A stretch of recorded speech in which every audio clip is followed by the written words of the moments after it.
নমস্কার প্রিয় বন্ধুরা, আজ আমি নিয়ে এসেছি একেবারে সাদা সোহাগী মাখা সাদা সোহাগী পাস্তা।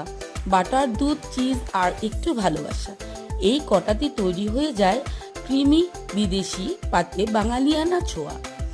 আমি টমেটো, ক্যাপসিকাম আর পেঁয়াজ বাটারে ভেজে তুলে নিয়েছি। আর একটু বাটারের মধ্যে ভেজে নিলাম ময়দা, দিয়ে দিলাম দুধ। রেডি হয়ে গেল হোয়াইট সস। ভেজে রাখা সবজি আর সেদ্ধ করে রাখা পাস্তা মিলিয়ে নিলাম।